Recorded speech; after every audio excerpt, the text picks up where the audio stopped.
Hermes arrived first, skidding across the clouds like a delivery driver 5 minutes past prophecy. His silver tray was clearly stolen, still bore the bakery's logo, and he presented it to me with the panting pride of someone who had definitely run from the scene. The croissants trembled on impact. I acquired these at great personal risk, my lord, he said, offering a wink so fast it broached causality. All your opinions are good, by the way, and I absolutely did not steal these from Athena's lunch meeting. Then came Janus, striding sideways like a man arguing with himself in a mirror. He held up a two-faced croissant, one side perfectly laminated, the other burnt to a mythic crisp. Duality, my liege, sweet and charred, forward and backward, flaky and criminally underbaked. Like the universe and my parenting style, it is yours to consume next to your favorite TV show. Behind them stumbled Dionysus, barefoot and wine-soaked, carrying a tray of what I can only describe as croissant soup. Your flakefulness, he grinned, swaying like a ruin in the wind. I soaked them in meaning, also wine, mostly wine. You are the buttered axis upon which my hangover turns. The rest devolved into a chorus of muses, fire hazards, and feline omens. By the time Hephaestus set a croissant crown ablaze, and Bastet declared it an omen of delicious doom, I had already ascended. I reclined atop a croissant mountain so vast it required Sherpas and zoning permits. The layers shifted beneath me like tectonic toast, flaking across the horizon. Above, the firmament split, a banner unfurled, woven from spun sugar and divine hubris. All hail Cthulhu, the Croissant King. And I did. I hailed me. I raised my pastry scepter, nodded smugly, and prepared to declare every day of the week sacred and jam-filled. Then came Madeline. She approached in that sharp-heeled HR stride that echoes like judgment in the bones of the guilty. She bore a silver tray piled high with croissants. For a delicious, vulnerable moment, I thought she had come to pay homage like the rest. That she had finally joined the cult of pastry supremacy.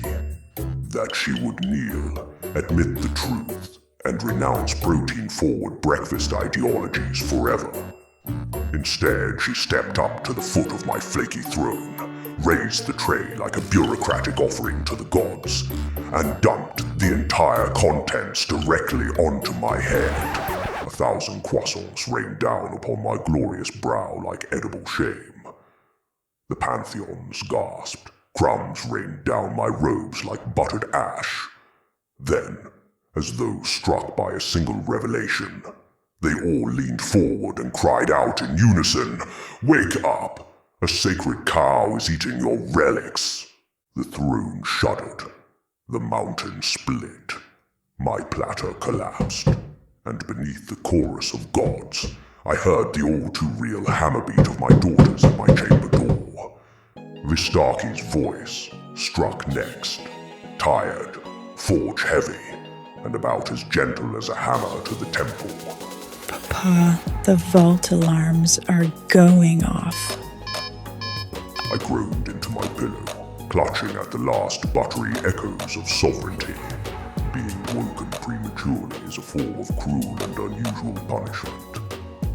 To be dragged from a dream of pastry domination into waking bureaucracy.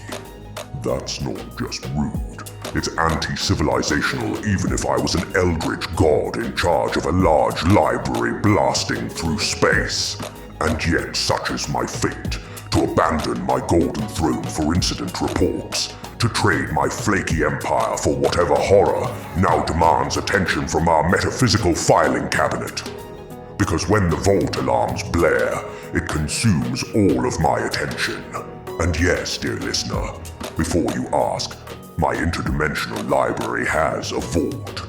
Not the clinky kind with coins and cursed doubloons. That sort of nonsense attracts pirate gods.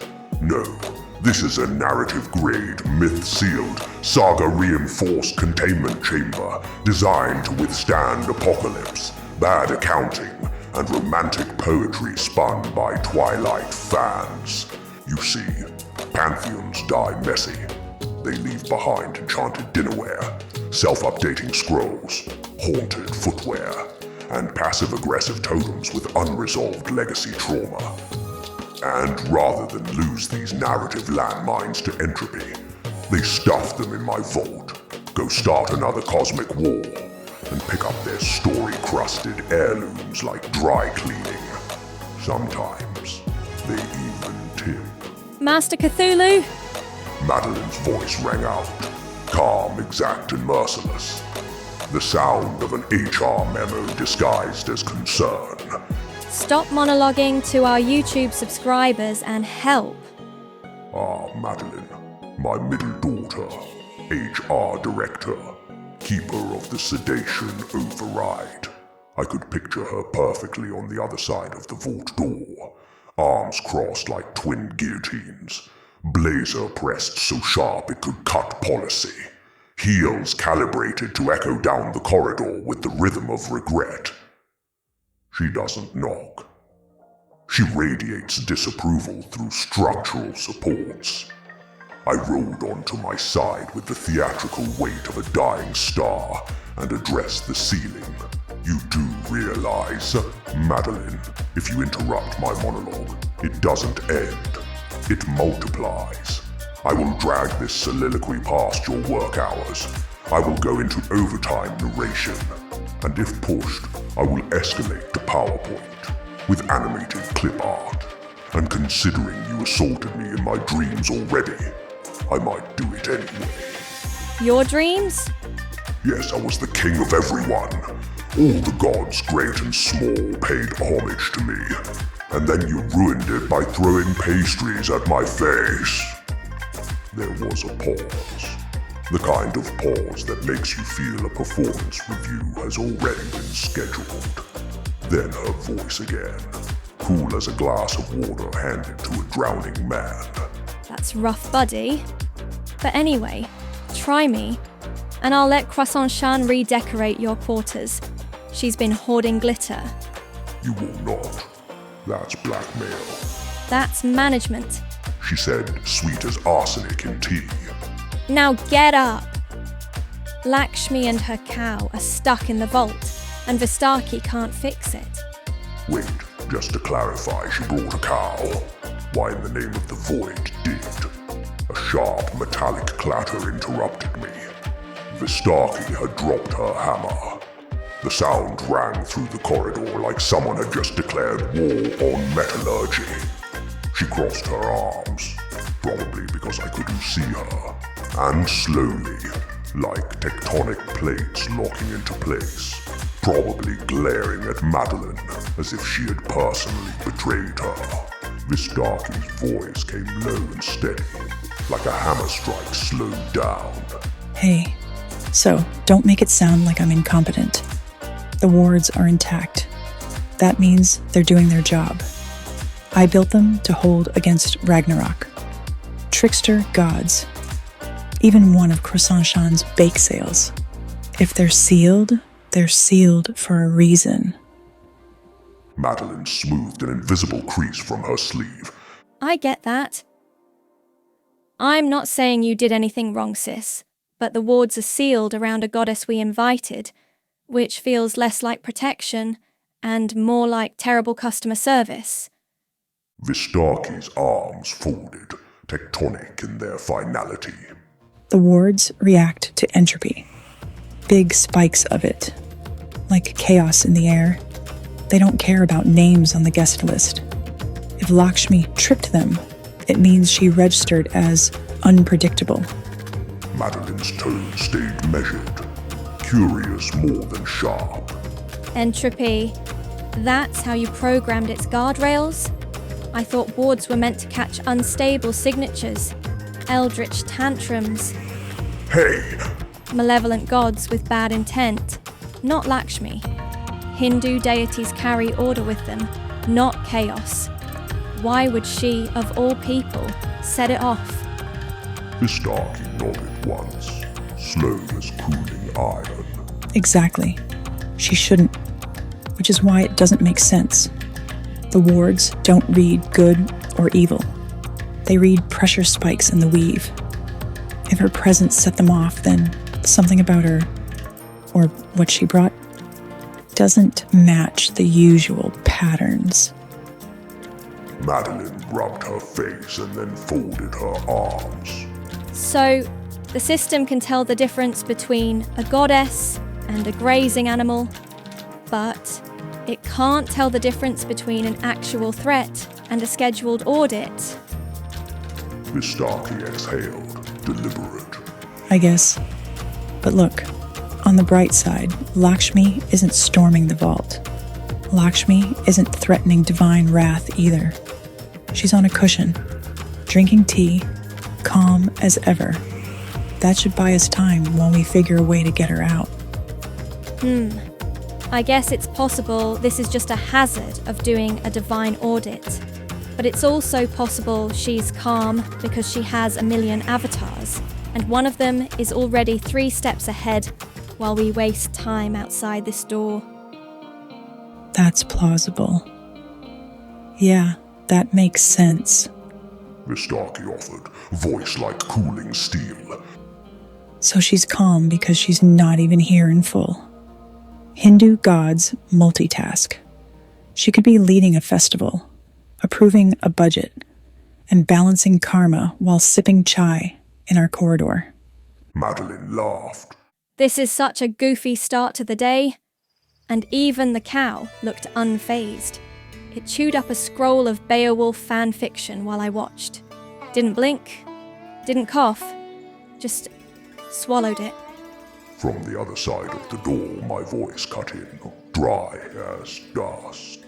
Have either of you considered just asking if she's okay and what she thinks?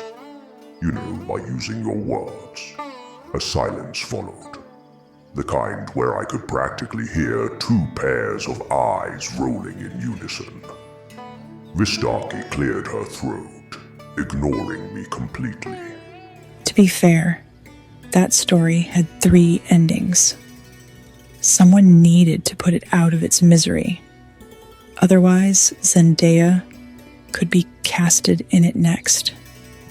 I groaned from the other side of the door, my voice muffled under a pile of pillows. Excellent. She's multitasking. She's got avatars. She's serene. Perfect. We can declare the matter settled, do absolutely nothing, and I can return to my sacred sleep cycle. Consider this incident audited. Madeline looked again, steady and pointed. No, you're in charge. Which means everything that happens is your fault somehow. You're the leader. That includes cows, especially cows. She turned back to Vistarchi. Okay, but I'm curious about one thing. The entropy spikes and where that came from. Your system can tell the difference between a goddess and a grazing animal, but it can't tell the difference between a security threat and a scheduled audit. Seems like some other variable is there. Vistarchi folded her arms, her cadence unhurried, almost ASMR. Well, the wards reacts to not just entropy, but spikes of it. Not paperwork, not guest lists. They only read the atmosphere. Lakshmi entered with her cow. The readings spiked, the seal closed. But that's pretty much what we know right now. I finally sighed and pushed my head out from beneath the covers, glaring at the ceiling like it had personally wronged me. Let's circle back. She brought a cow into a sanctum designed to contain or keep out chaotic gods, parasites, and the live-action remake of Avatar: The Last Airbender we swore never to mention again. And you're both acting like this is normal. Madeline tilted her head towards the door. Normal because this isn't her first visit, and she's audited us before. Remember? The portfolio review, the suites inspection. So yes, she's calm. But calm doesn't mean harmless. And that's why we aren't just walking up and asking questions, Master Cthulhu. It's basic risk management. She could be auditing us with one hand and running 10 avatars elsewhere. That's what Hindu gods do. Delegate, outsource. Turn up serene while everything else is on fire. I groaned and threw an arm over my face. No, this doesn't make sense. I've watched Lakshmi balance 3 ledgers, 2 lawsuits, and a malfunctioning prophet deity inside that vault. She once gave Indra a fiscal performance review during a solar flare. If something tripped the wards, it wasn't an accident. That vault respects her. She could audit a dragon's hoard into an escrow account and the glyphs wouldn't budge. Silence. Then Madeline slid another fistful of grass under the door, possibly in protest of me still being in bed. I stared at the ceiling, thinking about whether or not Lakshmi's cow was intelligent and whether or not it felt incredibly smug bypassing an elite security system. Fine, I said, throwing the blanket off my eternal visage and reached for my head librarian robe like a superhero's cape. Let's get this over with. The 3 of us set off down the corridor, my robes dragging behind me like a disgraced judge leaving a bake-off, weighted with crumbs, scandal, and at least one unresolved frosting incident. The air buzzed faintly with suppressed judgment and distant bovine moos, as if reality itself was trying not to laugh. So, I said, letting my tentacles trail for emphasis like punctuation marks across a resignation letter. This may be the funniest indignity we've endured in centuries. And I say that as someone who once smuggled a moon goddess off the moon, because I blacked out eating her mooncakes and created a portal. The Jade Emperor was not too pleased. Oh, or when I tried to boost the library's Wi-Fi with Lucifer's horn, Dewey still gets on me for bothering the monotheisms and creating paradoxes. Or that regrettable propulsion committee where I insisted croissants were a superior fuel source to black holes. But even by those standards, an oracle cow companion with a Hindu goddess. Madeline's smile was quick, sharp, and entirely French. You conveniently left out the mooncake smuggling charge. I'm still laundering the paperwork for that one. Yes, well, you were tipsy at work while eating mooncakes with us. Madeline snorted and shrugged, knowing I wasn't going to fire her. And I wasn't. Yes, well, Chesterfield nearly ate Azathoth's flutist that same week. And also, which is probably the worst one, when Croissant-chan was abducted by Caligula's ghost and tried nosediving the library for a collision course with Atlantis to fight against water. Don't pretend that wasn't worse than a cow. I spread my tentacles in theatrical despair. Yes, but those were dignified catastrophes. And you shot me with an elephant dart, which I'm never living down. But this is pastoral comedy. Divine intrusion via farm animal. We are one goose away from turning into a Monty Python sketch. Madeline glanced sidelong at me as we walked, voice dry as parchment. It wasn't funny when it mooed at me in the corridor and asked if I had unresolved maternal issues. Then corrected my stride to be 2 decibels quieter. Vistarchi gave a short laugh and joined in. That tracks. The cow told me my forge hasn't been cleaned in years. I paused mid-stride. That explains why Alice and Sleep Nora never invite you for tea. She doesn't want soot on her porcelain. Madeline nodded crisply. Or her scones. Vistarchi scowled, though the corner of her mouth betrayed amusement. I wash when it matters. They just don't know what hard work looks like. And dirt builds character. The forge dirt stays in the forge.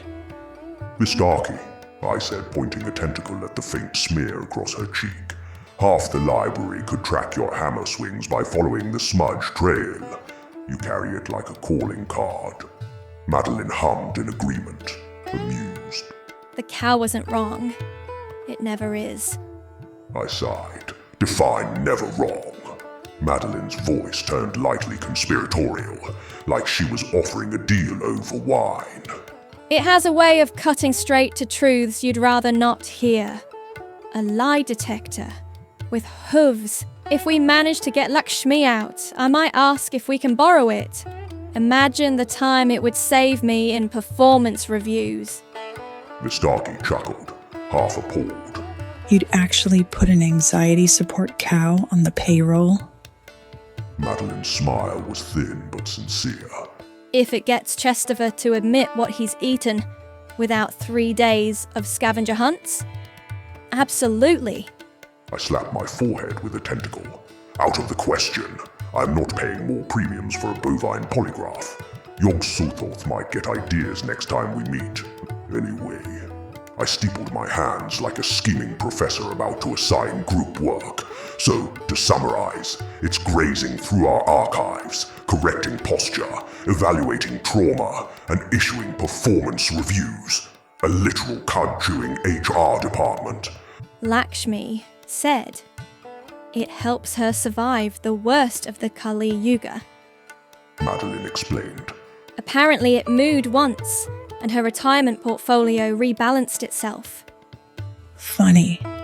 Vistarchi deadpanned. It just told me I'd forgotten my laundry.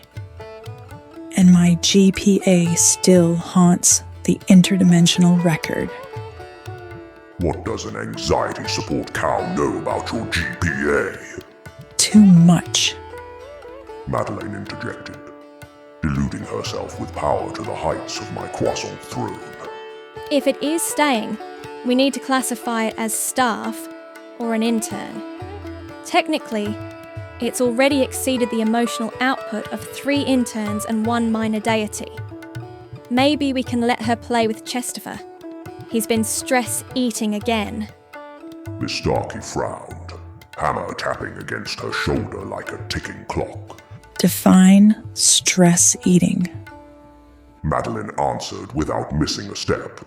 Yesterday, 1 clipboard, 3 complaint forms, and something yogurt-based. I'm still investigating. I groaned. Wonderful. Last time he got like this, he nearly, like we just discussed, digested Azathoth's flutist. I am not rebooting Cosmic Jazz because our mimic developed an appetite for stationery. Madeline turned her head slightly. Voice cool as a signed memo. Your initials were on the incident report 3 times.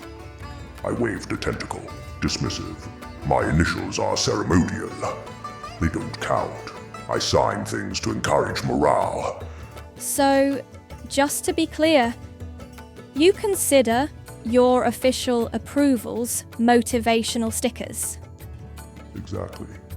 You realise that's the administrative equivalent of I was elected to lead, not to read. Precisely. Reading is how you get trapped in details. Leadership is how you escape them. They both gave me that synchronized daughter look again. The one that suggested they were already planning which interdimensional retirement realm to dump me in when I started narrating to potted plants. Fine, I relented. To get back on track, we're here to rescue a goddess drinking tea in our vault, and a cow that reveals our hidden secrets, not to improve Madeline's HR toolkit. Madeline's voice stayed calm, precise. So you agree it would improve it? I think you're just scared of my power. We pressed forward, and somewhere ahead a goddess of fortune was calmly sipping chai behind triple reinforced glass, while a mooing polygraph violated my shelving policy.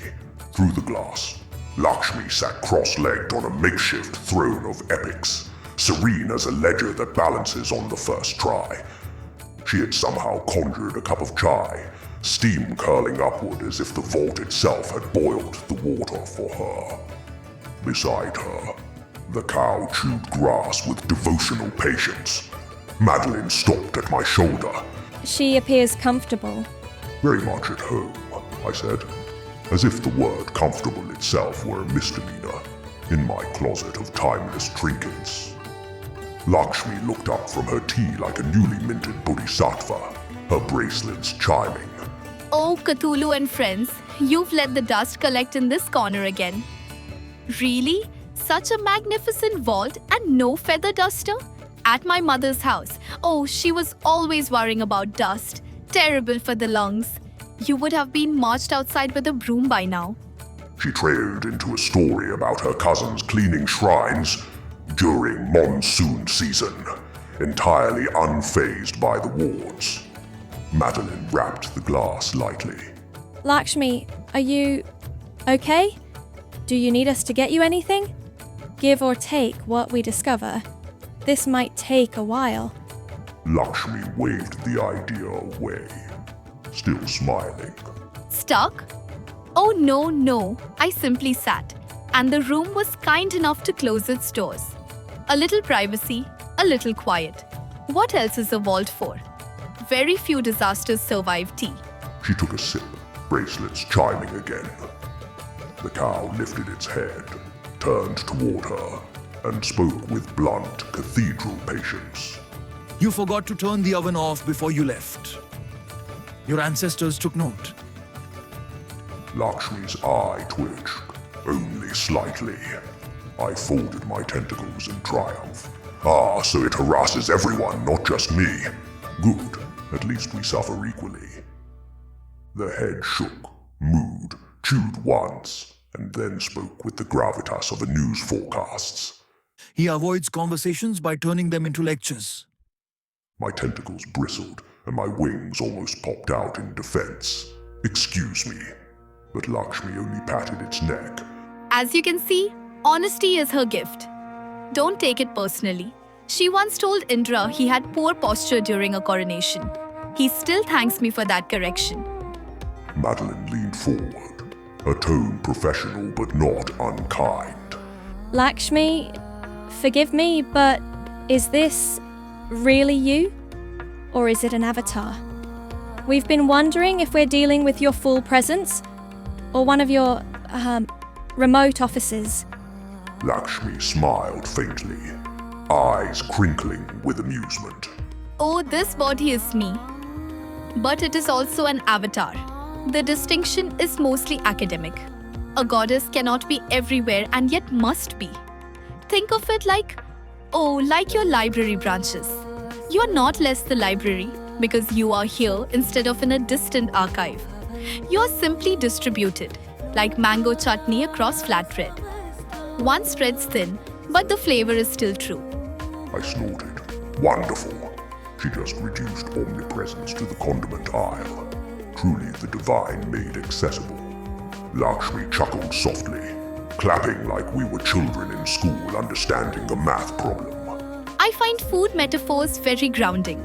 Besides, it helps mortals understand. And you, dear Cthulhu, have always been more inclined to croissants than cosmology. I lifted a tentacle in surrender, mock offended. Fair. But at least I admit my metaphors are snacks. Yours are branding. Madeline's lips curved, dry as ever. So, to summarize, this is both Lakshmi and not Lakshmi. Tea-sipping goddess, audit avatar, and chutney distributor, all in one. Perfectly clear. Exactly. Lakshmi grinned, content as though the matter had been settled for centuries. Just then the cow moved beside her and ate one of her teacups. She beamed as if witnessing it was a privilege.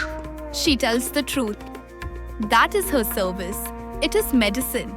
You should be glad to receive it, beta. You brood too much. When was the last time you took a nap properly?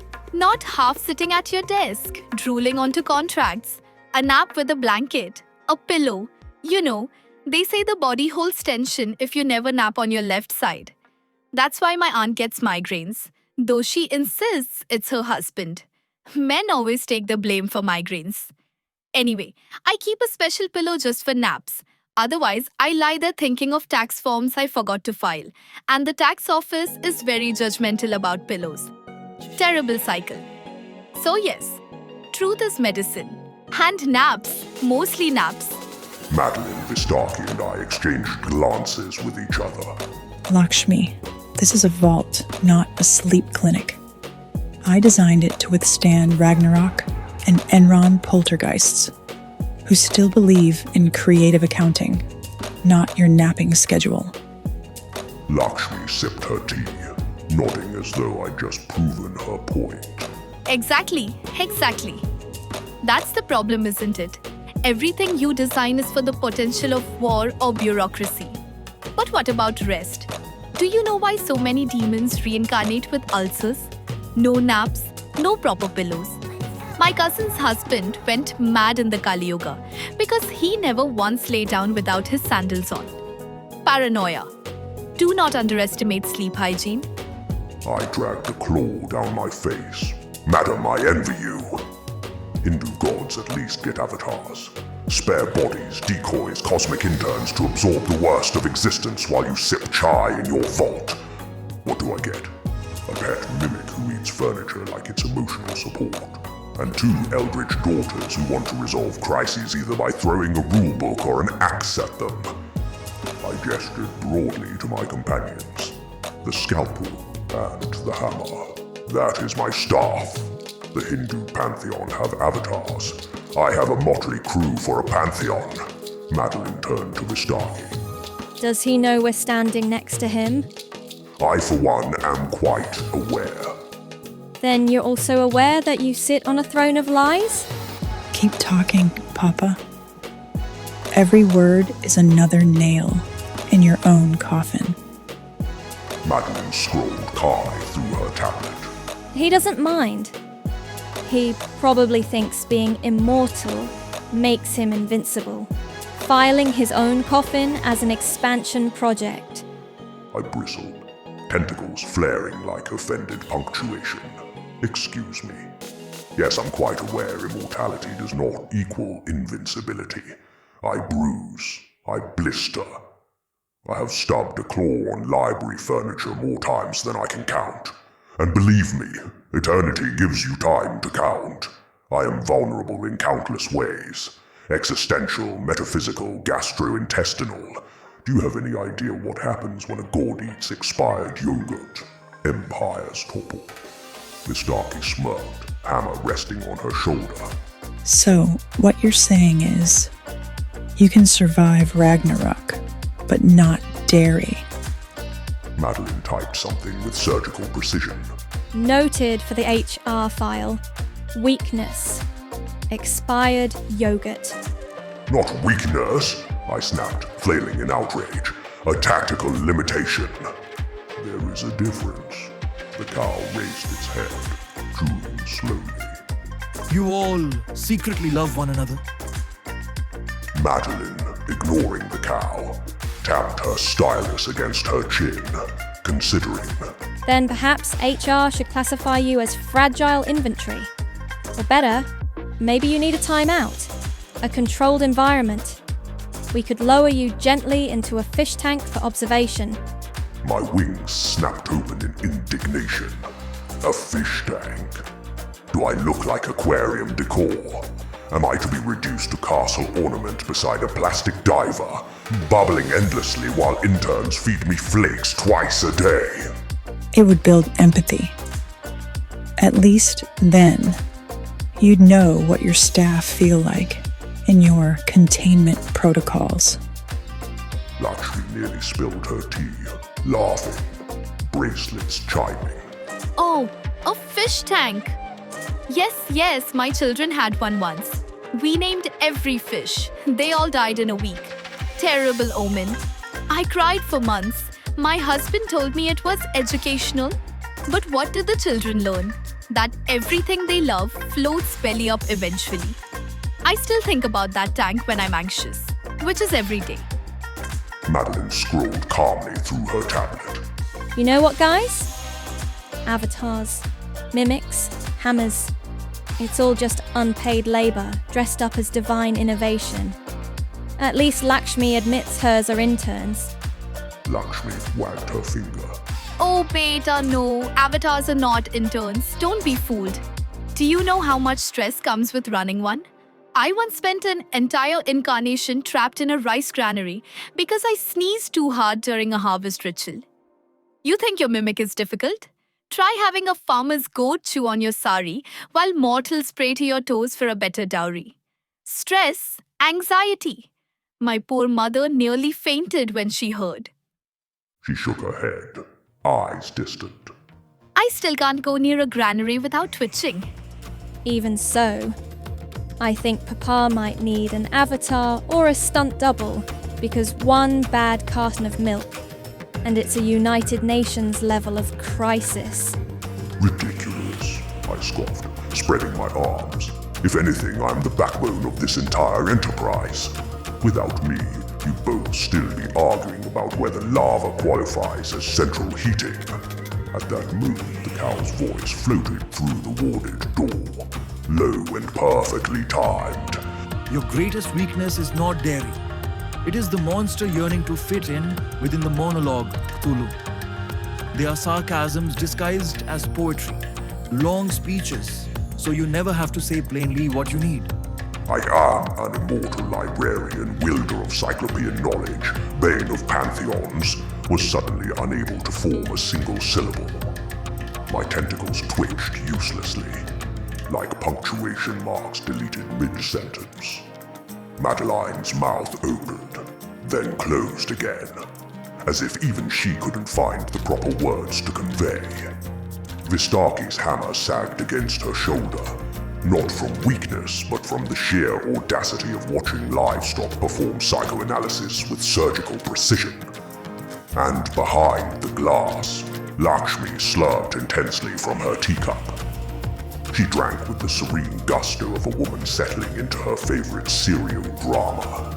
The kind you know is about to ruin families for generations. Madeline pressed a hand to her lips, suppressing a laugh. Honestly, it has a point. Do not agree with the cow, I snapped at everyone. That is how cults start. But the cow wasn't finished. Blacksmith, your forge is never swept because the mess you leave behind is a reminder of a past you feel you will forget if you're not careful. Vistarchi's head jerked up, scandalized. Excuse me? The cow continued, flat and unbothered. That is why Alice will not drink tea with you. Dirty hands, dirty spoons. You also talk during movie night. Madeline actually let out a laugh, shoulders shaking. That explains everything. Don't you start. Vistarchi growled. I have perfectly fine hands, and my nails are always on point. They smell like iron filings and volcanic ash, I offered gently, ever the supportive father. Her hammer twitched in my direction. Careful, Papa. And then from the vault again. Madeline, you drink at work because a bottle is the only affection you allow yourself. And that is why no suitor dares try. Also, people mistake you for Medusa because of your tentacle hair. Not your fault though. Don't let anyone tilt your crown queen. Madeline's eyes widened like an eldritch deer caught playing Dance Dance Revolution. I beg your finest pardon. You march like you're about to declare war, The cow intoned. which is why half the staff avoid you in hallways. For the first time in centuries, Madeline actually looked flustered. She muttered something in French that even I won't translate. She discreetly threw away a half-drunken flask of wine in the trash. I folded my arms, smug as a cat with a claw in the cream. Well, well. Seems the holy bovine is an equal opportunity critic, Madeline muttered under her breath. I don't want to negotiate for the cow anymore. Moo. Said the cow, chewing as if this were the most normal conversation in eternity. You're all spiraling. Some from anxiety, many from martyrdom. Just have fun and what you seek will be yours. From inside the vault, Lakshmi chuckled, a sound like silver bells dropped in honey. Oh, she's a doozy at first, don't you think? The cow, always has been. When she first came to me, she told my uncle he was wasting his life repairing bicycles when he clearly wanted to be painting them. He laughed, of course, until the next week when he opened a paint shop and never touched a wrench again. To this day, he claims it was divine inspiration. Really, it was just Bhumika mowing at his workbench until he gave up. And then my cousin, the cow told her that her fiancé was only interested in her samosas, not her soul. There was shouting, then tears, then an entire wedding was cancelled and the caterer never got his deposit back. But you know what? She married a man 3 years later who actually cared for her. Still asks about her samosas though. Some truths can't be avoided. She paused only long enough to sip her tea. She swayed and hummed to herself like heavenly punctuation. So don't take it personally, Madeline, Vistarchi and Cthulhu.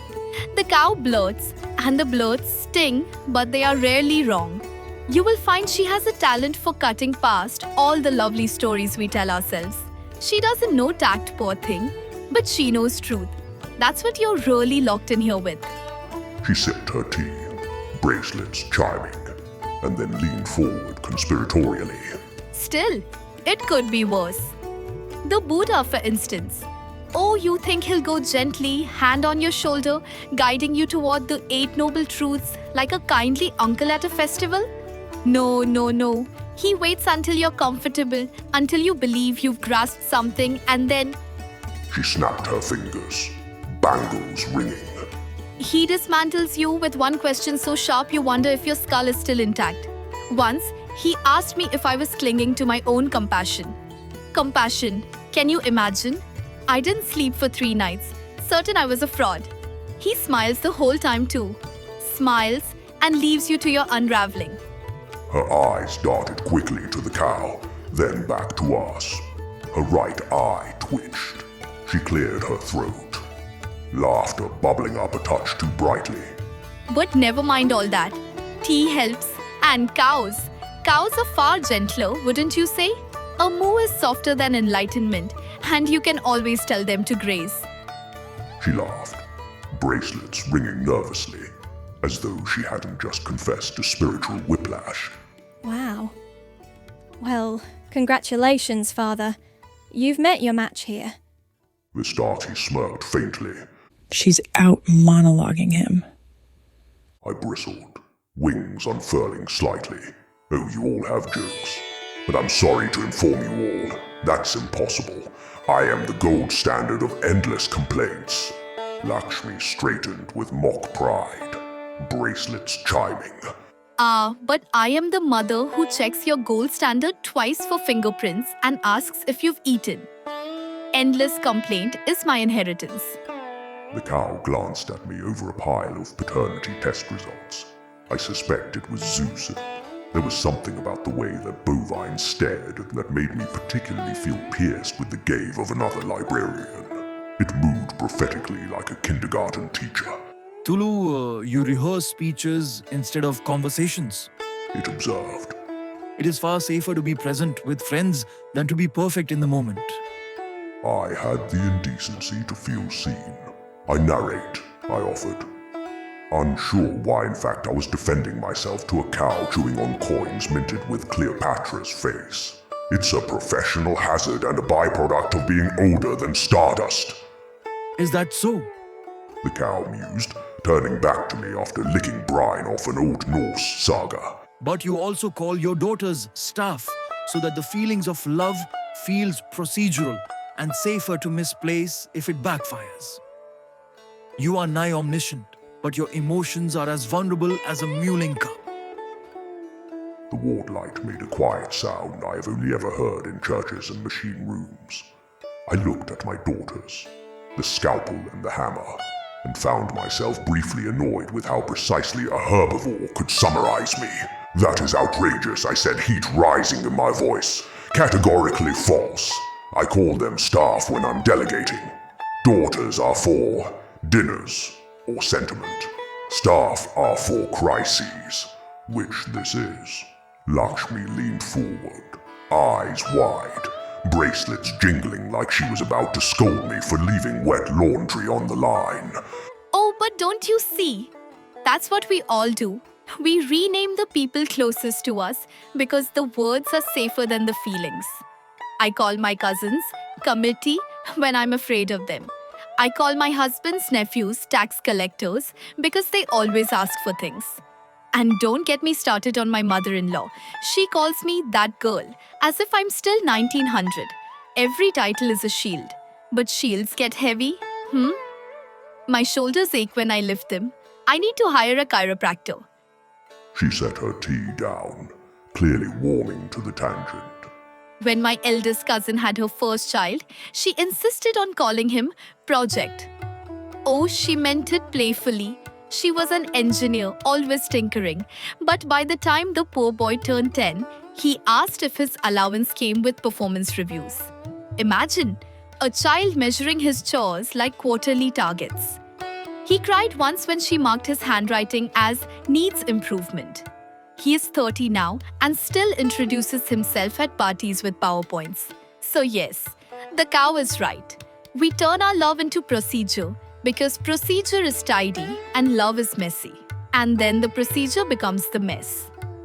She stopped abruptly, blinking as though surprised by the direction her own words had taken. Oh dear, I've wandered again. But you see, that is why she speaks. The cow. She says the thing plainly, so we cannot hide behind renaming.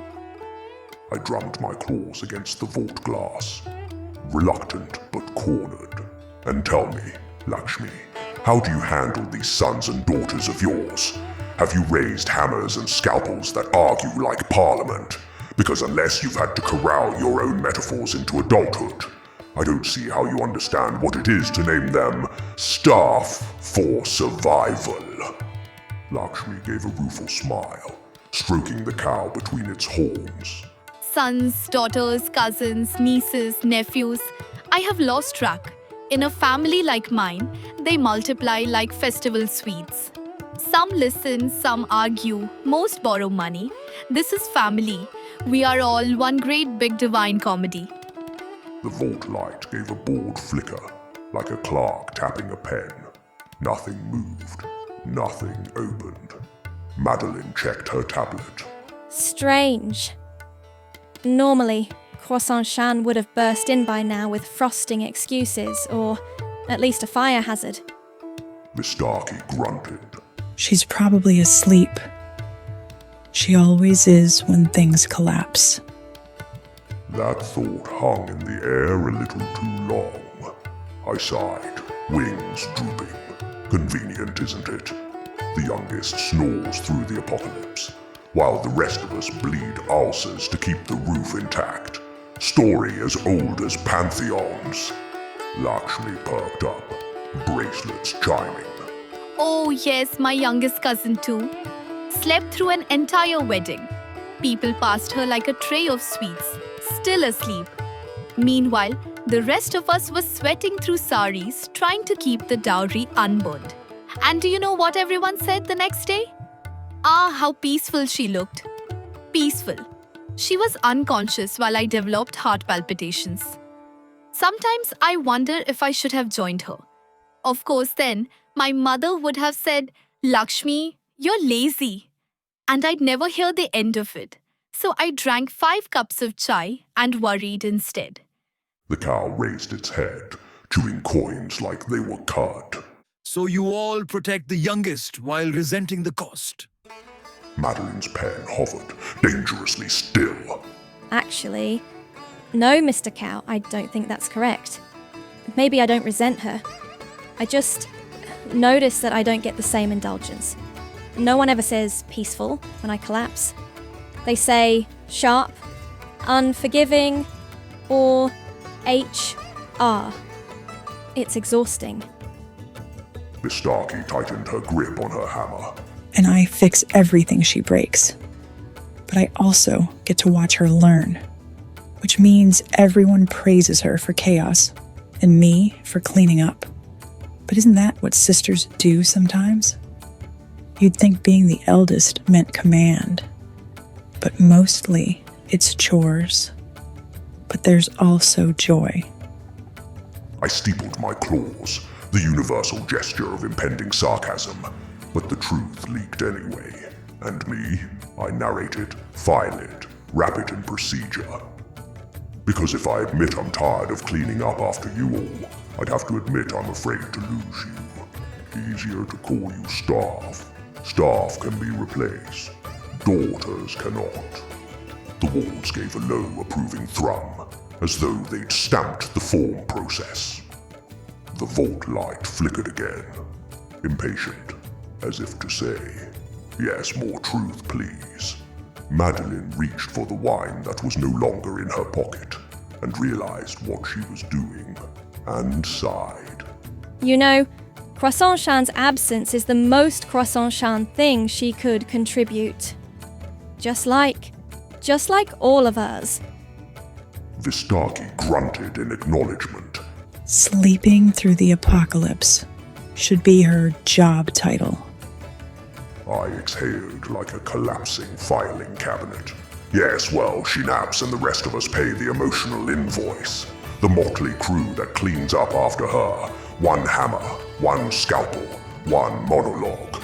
Not exactly a pantheon, is it? More like a dysfunctional toolkit. Lakshmi lit up, bracelets chiming as if I'd handed her an opening. Oh, but that's family, isn't it? A toolkit you didn't ask for. My uncle always said, "Lakshmi, you're the glue." Glue? As if anyone wants to be glue. Sticky, overlooked, scraping yourself off the table when the party is done. And my cousins? One was a ladle, one was a broom, one insisted he was a sword, though he fainted at the sight of a paper cut. Motley crew, yes. But when the roof leaked, who did we have? Each other. Glue, ladle, broom, fainting sword. All of us soaking wet. All we had. And then, of course, my mother blamed me for not fixing the roof. So I worried for 3 weeks, ate too much sugar, and forgot my sandals at the temple. Anxiety, glue, it's the same thing, really. She stopped, blinked, then whispered half to her cow. Beta, yes, I know I still get mild PTSD when I smell wet wood. The cow looked up, coins glinting between its teeth. Motley is not failure. Motley is survival. Madeline finally slid her tablet shut, fingers resting on the case like punctuation. Motley also means I'm the middle child, sharp enough to see everyone's cracks, invisible enough to fall through them. Staff, daughter, scalpel, none of the words fit clean, but the job still gets done. Vistarchi rolled her shoulders, hammer glowing faintly in the room light. Eldest is the same. Doesn't matter what I call myself. Builder, repairer, blacksmith. At the end of the day, someone hands me the ruin and says, "Fix it." And I do. Every time. Because who else will? I groaned, the sound echoing through my ribs like collapsing pews. And me, the narrator, the glue gun holding us together with sarcasm and overdue notices. You think I enjoy it? No, I catalog because otherwise we dissolve. Someone has to write the ledger. Someone has to remember the absurdity. Otherwise, what? We disappear like unclaimed paperwork, like everyone else. The ward light swelled, brighter now, like it was leaning closer. Not singing, not sentimental, just approving, like a clerk stamping accepted on a form that no one thought would pass. Lakshmi fussed with her tea like it was paperwork that could be lost if she didn't cradle it just right. Everyone thinks being a god is, what do they call it? Benefits, recognition, parades. No. It is constant labor, exhausting labor. My cousins tug at my sleeve for blessings like children begging for ladoos. Mortals ask for wealth as if I can mint rupees in the kitchen. My husband's nephews, tax collectors in disguise, send me lists of festivals they want me to sponsor, and if I miss even one, suddenly I am stingy. Avatars? Don't get me started. They burn out like cheap light bulbs. They come back to you broken, jittery, with migraines saying, "Never again." And of course I smile, pat their heads, and send them back anyway, because the world will collapse if you miss even one harvest ritual. Do you know, one year my avatar sneezed too hard during a ceremony and the rice crop thought it was a monsoon. Whole villages panicked. I did not stop worrying for a month. That's the work. Not parades, not worship. Migraines, anxiety, and piles of sugar to calm my nerves. She looked at me over the rim of her cup, her bracelets chiming like nervous punctuation. Gods do not retire, you know. We only develop indigestion. The cow stopped chewing and turned its head toward me, eyes vast and terrible in their patience. And he Its ear flicked, dismissive as a librarian's stamp. catalogs because eldritch is lonelier than divine. Being unknowable is the heaviest work. I bristled. Oh, marvelous. Now I'm the syllabus for your barnyard philosophy course. Advanced Moo Studies. How to belittle tentacled beings in 12 easy lectures. No one laughed. Not Madeline. Not Vistarchi. Not even Lakshmi, who laughed at everything, including her own digestive metaphors. The silence thickened. The vault light passed. My sarcasm felt like a paper umbrella in a hurricane.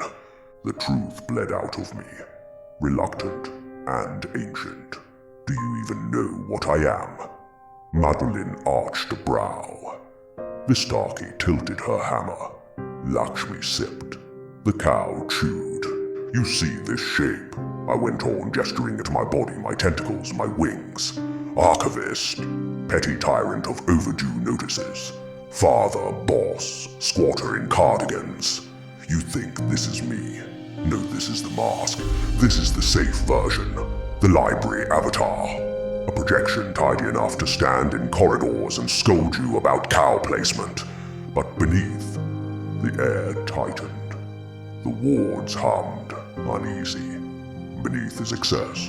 Angles that don't fold into your dimension. Forms that bleed into each other until geometry weeps. Thoughts so ancient and recursive they tread your minds if I unfolded even a fraction of them here. I am not me. I am the avatar of the one still dreaming under Adlaya.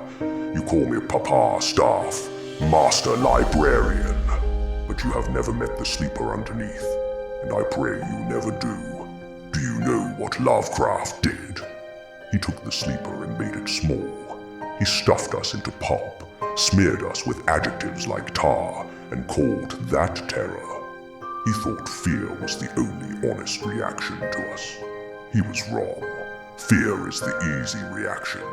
Fear is lazy. Fear is what you write when you don't know how to talk about meaning. The elder gods, the ones you whisper about, they still cling to that. They revel in incomprehensibility the way children revel in mud. They splash it everywhere, smear mortals with dread and think that's profundity. But terror is cheap. Meaning is not. The wards trembled, their runes glowing like teeth clenched in patience. The cow raised its head from the pile of Cleopatra's coins and said, with the infuriating weight of bluntness, Even your youngest was afraid of you. When she was made, she would not speak. She hid behind flour sacks and sugar bowls. She trembled every time you entered the room. It took weeks before she dared to call you anything. The words hit harder than prophecy. Madeline and Vistarchi stood in silence, which, ironically, was the most unified they'd been this evening. And I, ancient archivist, so proud of my composure, felt the truth shudder through me like an unfiled grievance rattling in the drawer. Yes, I said at last, my voice no longer sarcastic but heavy as the tide. That is the curse of being what I am. Even compressed, even folded into cardigans, robes, and stamps. I am not harmless. I am angles that don't resolve. I am the brine smell of a depth no one asked to drown in. Zeus can swagger as a bull, Shiva can dance, Bastet can preen. They are strange, yes, but they are recognizable. I am not. Even when I fold myself down to fit your 3 dimensions, the unease leaks through. It always leaks. Eldritch is the loneliness of being unrecognizable, even among gods. And so Croissant-chan hid. My own daughter, born of accident and butter, looked on me as a monster. She would not speak, not until she decided the fear of silence was worse than the fear of me.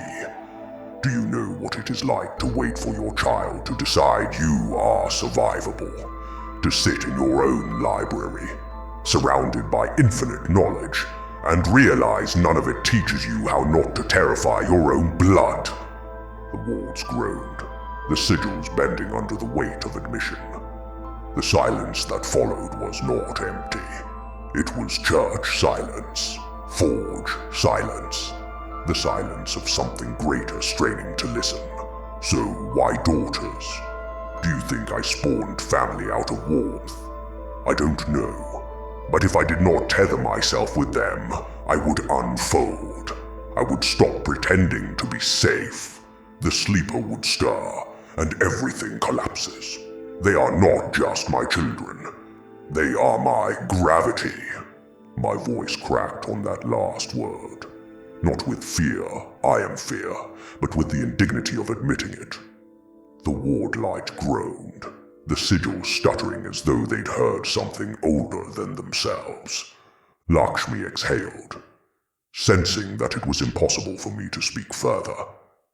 She set down her tea as if the porcelain had grown too heavy. Yes, She said softly. that's the truth of it, isn't it? We are all avatars in one way or another. I hide my panic attacks in festivals. You hide your grief in catalogs. Even prosperity needs disguises. And sometimes Her bracelets trembled on her wrist. I think the disguises are kinder than the gods they cover. The cow swallowed, coins clinking like swallowed bells. And yet, you all crave to be seen. Even Chesterfield, when he eats firewood, and the flutists who keep one of the creators asleep. The vault rumbled, its runes shivering like a locked jaw loosening. The wards shivered, their runes glowing like teeth clenched in patience. No one spoke. For once, even Madeline's stylus went still. Then, softly but sharp as a scalpel, she said, So you're terrifying.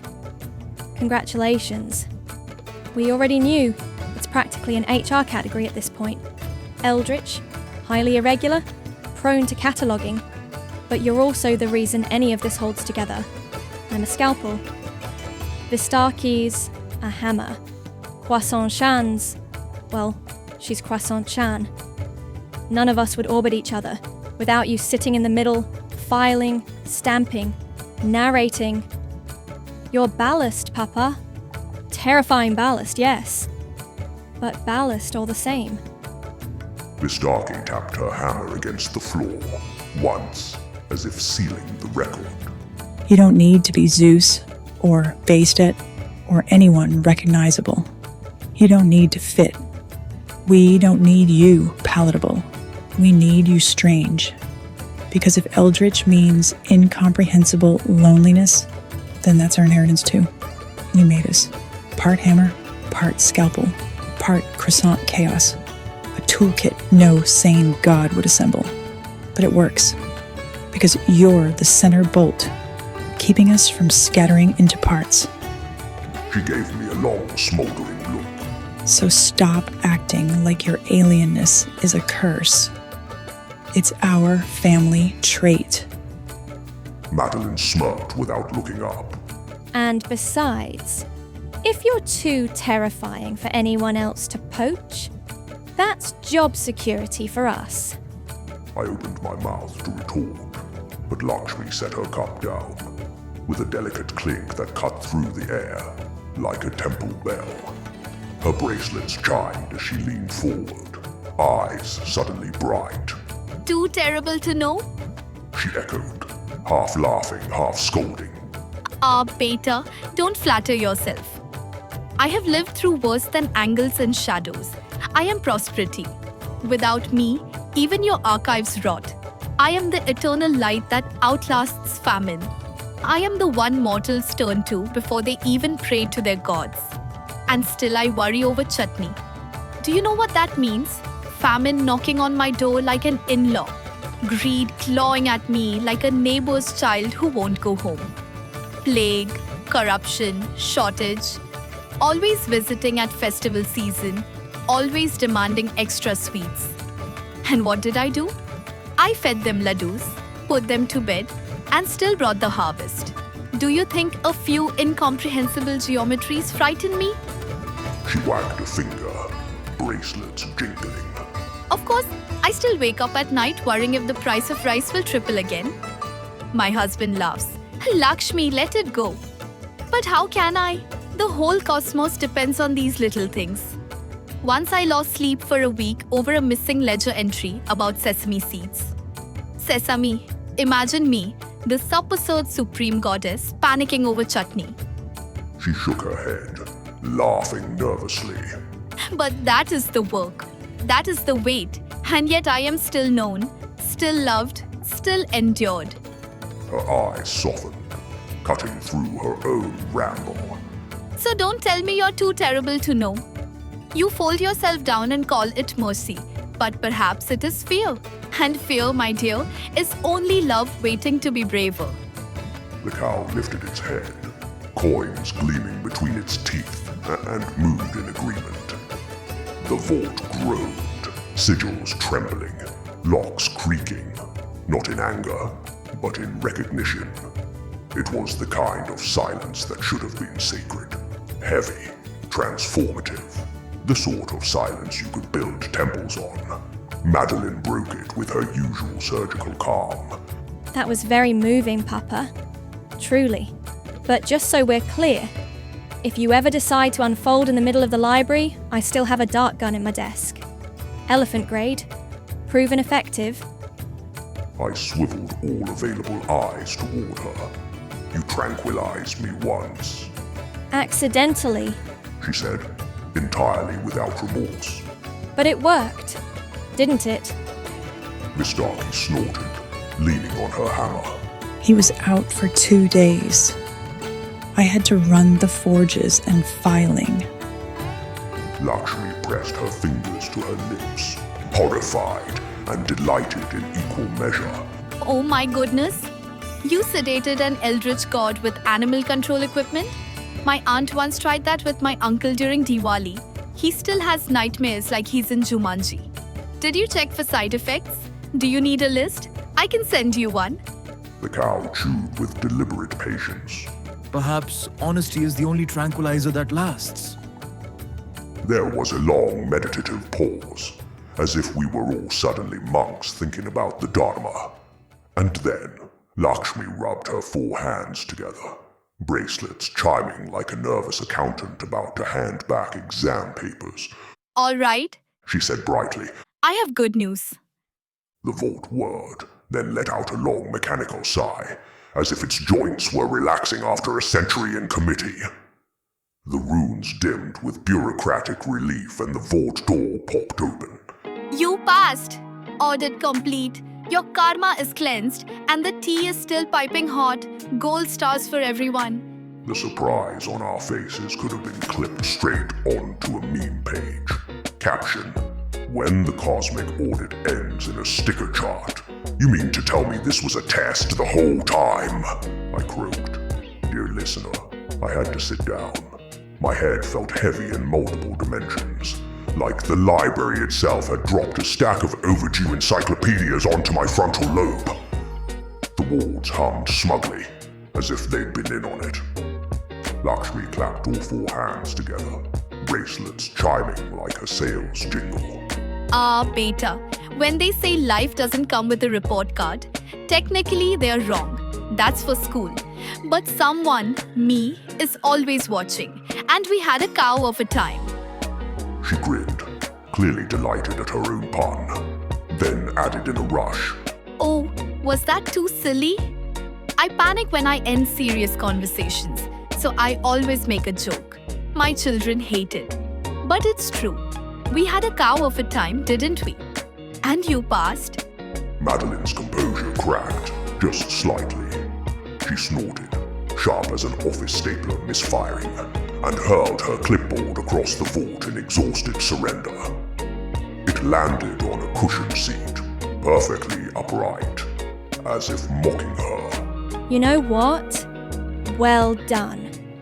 Vistarchi let out a long, low whistle, leaning on her hammer like it was a bar stool. A test. She said, dry as forge smoke. You had us hammering wards, debating livestock entropy, dragging Papa through a full-blown existential crisis, and it was a test. Can't decide if I'm impressed or homicidal. The cow chewed slowly, coins glinting in its mouth, then mooed once like the final tick of a grading pen. And then, predictably, Croissant-chan wandered in wearing flower-spotted pajamas, hair sticking up like proof of a frosting explosion. She rubbed her eyes, blinked at the open vault, at Lakshmi's cow chewing Cleopatra's coins, and yawned. Ugh, I heard commotion. She mumbled. If you're all having a midnight party and didn't wake me, I'm stealing the leftovers. Croissant-chan flopped onto the floor, still half asleep, flour puffing off her pajamas like ectoplasm. She reached for Croissant, missed the tray entirely, and mumbled. I'm responsible enough for leftovers. The cow paused mid-chew, turned its enormous eyes toward her, and mooed with the slow gravity of a verdict. You have never once finished your chores before breakfast. The room fell into stunned silence. Then Madeline snorted. Vistarchi chuckled. I huffed in amusement, and even Lakshmi hid a smile behind her teacup. You know what? Maybe we should ask her about the cow after all.